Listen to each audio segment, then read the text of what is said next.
Olá, seja bem-vindo a mais um vídeo do canal. Hoje eu trago uma questão da banca CESP.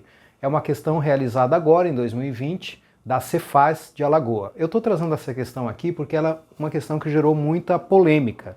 Foram entrados assim com vários recursos e depois a banca manteve o gabarito original e mesmo assim muitas pessoas, inclusive eu vi alguns professores, não concordando com o resultado final, tá? Então a questão é a seguinte: são dadas aí 4 premissas, uma conclusão, e aí se pergunta se esse raciocínio que está colocado aqui é um argumento válido ou um argumento inválido. Assim, as premissas elas são bem longas, eu não coloquei elas assim completas aqui no quadro porque não ia caber, mas o que eu tirei não vai fazer a menor diferença, tá? De qualquer forma eu deixei aqui na descrição do vídeo um PDF com a questão assim totalmente igual foi cobrada no concurso, tá? Mas não se preocupa que aqui não vai ter nenhum tipo de prejuízo no resumo que eu fiz aqui. Eu vou te falar o que eu cortei para você ver que realmente não tem nenhum problema. Então é isso aqui, você tem 4 afirmações que são premissas, aí dessas premissas se obtém uma conclusão, e aí a pergunta é se tudo isso aqui vai formar um argumento válido ou um argumento inválido. Então vamos lá, vamos analisar o que está sendo dito aqui. A primeira premissa diz o seguinte: se há carência de recursos, então o trabalho dos servidores pode ser prejudicado. Aqui eu só vou fazer um comentário rapidamente sobre o tipo de resumo que eu fiz. Lá na questão original ele dizia assim, ó, se há carência de recursos no setor alfa, alguma coisa, e aí seguia aqui, então o trabalho dos servidores públicos desse setor pode ser prejudicado. Então, enfim, eu cortei algumas coisas aí, mas não vai fazer a menor diferença na análise da questão, tá?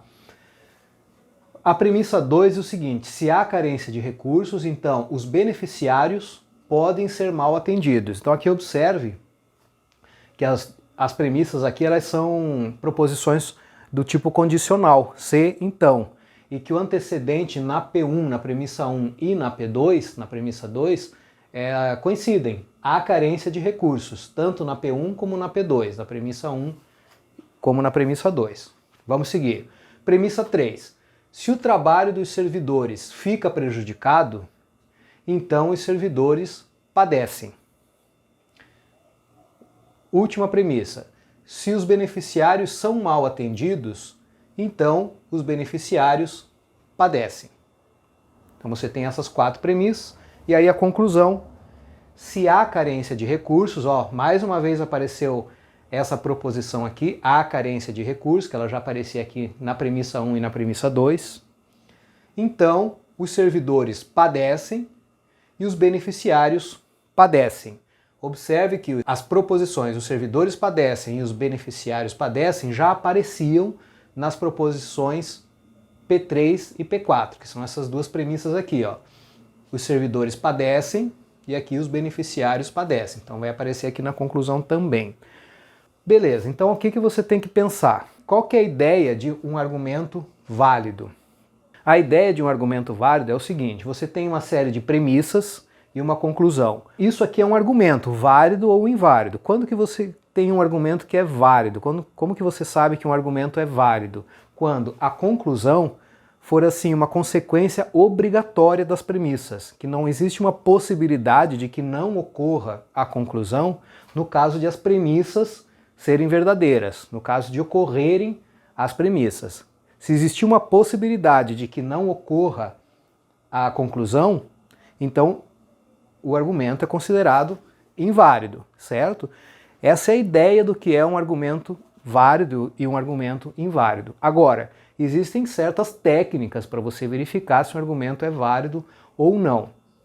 Eu imagino que a maioria das pessoas errou essa questão porque elas usaram uma dessas técnicas, a mais comum, e aí acabaram se complicando com um pequeno detalhe que é super importante. E aqui eu vou já dar uma dica para vocês, que é o seguinte: quando a questão de um concurso for assim, muito extensa, como essa aqui, você já desconfia que é uma questão simples. E quando a questão for muito curta, pode desconfiar que não é uma questão tão simples, tá? Então eles costumam fazer isso, as bancas costumam fazer isso para, assim, fazer, é tipo uma pegadinha mesmo, tá? Então, por exemplo, aqui Você tem aqui muito longa, muita informação, tá? Inclusive, veja que aqui eu lembro que eu ainda cortei algumas coisas para te atrapalhar, assim, para te confundir. Mas no fundo é uma coisa bem tranquila, bem fácil. Olha só, o que você tem que observar? Primeira coisa, essa afirmação aqui, ó, a carência de recursos, ela aparece aqui na premissa 1, aparece na premissa 2 e vai aparecer de novo lá na conclusão. Beleza. Sempre no antecedente. Note também que tanto as premissas como a conclusão são proposições compostas do tipo condicional. É sempre se, então. Todas as premissas e também a conclusão. E essa proposição, a carência de recursos, aparece no antecedente, que é o que vem antes do então, tá? Se chama antecedente, da premissa P1, premissa P2 e também da conclusão. Essa é a primeira observação que você deve fazer. Aí aqui acontece o seguinte, ó. Vamos olhar essa proposição aqui, ó, que aparece na premissa P1. O trabalho dos servidores pode ser prejudicado. E aqui eu já vou te falar onde que a maioria das pessoas errou. Quando elas olham aqui para a premissa P3, olha o que está dito aqui, ó. Se o trabalho dos servidores fica prejudicado, e o que as pessoas fizeram aqui? Elas identificaram essa proposição, o trabalho dos servidores fica prejudicado, com essa proposição aqui, o trabalho dos servidores pode ficar prejudicado. Elas lidaram com essas duas proposições como se fosse a mesma coisa, como se fosse a mesma proposição, só que não é. Olha só, essa aqui diz que o trabalho dos servidores pode ser prejudicado. E essa proposição aqui diz o trabalho dos servidores fica prejudicado. Não é que pode ficar, fica. Então elas são diferentes, não é a mesma proposição. E aí que está a pegadinha da questão, certo? Então observe essa diferença. E a mesma coisa acontece aqui, com essa parte aqui, ó. Os beneficiários padecem. Essa parte aparece na premissa P2, ó. Os beneficiários, aqui na verdade é podem ser mal atendidos, você tem um podem aqui. E aí na premissa P4 você tem isso aqui, ó. Se os beneficiários são mal atendidos, aqui também foi o erro que as pessoas cometeram. Elas identificaram essas duas proposições. Os beneficiários podem ser mal atendidos e os beneficiários são mal atendidos. Não é a mesma coisa.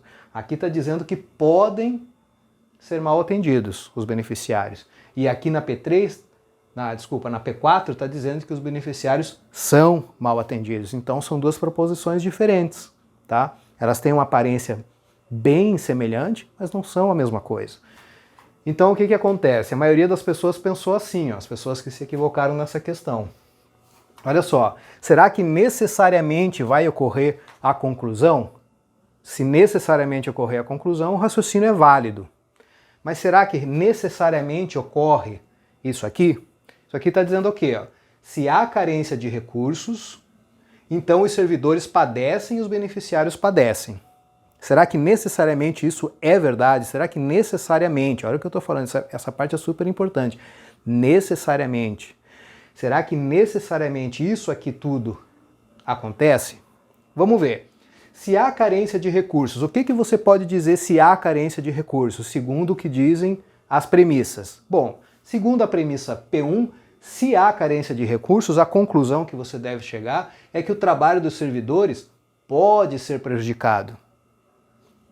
Pode ser, mas também pode não ser, certo? É uma possibilidade. E segundo a premissa P2, também se há carência de recursos, então os beneficiários podem ser mal atendidos, mas não necessariamente vão ser mal atendidos. Existe a possibilidade de que eles sejam mal atendidos. E aí quando você vai para a premissa P3, o que diz aqui? Ó? Se o trabalho dos servidores fica prejudicado, então os servidores padecem. Tá? E essa aqui na P4, se os beneficiários são mal atendidos, então os beneficiários padecem. Então o que as pessoas pensaram aqui foi, olha, se há carência de recursos, aí olhou para P1 e para P2. Então o trabalho dos servidores pode ser prejudicado e os beneficiários podem ser mal atendidos. E aí olhou para P3 e para P4.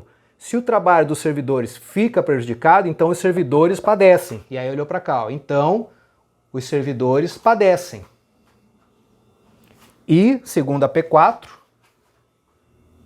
os beneficiários padecem, que é essa parte que está aqui.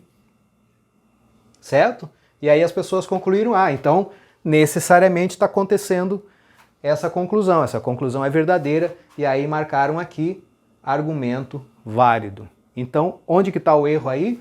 Está no erro que aqui é podem, e aqui também, pode, tá? Então, o trabalho dos servidores pode ser prejudicado, e os beneficiários podem ser mal atendidos. Isso não significa que o trabalho dos servidores fica prejudicado e os beneficiários são mal atendidos.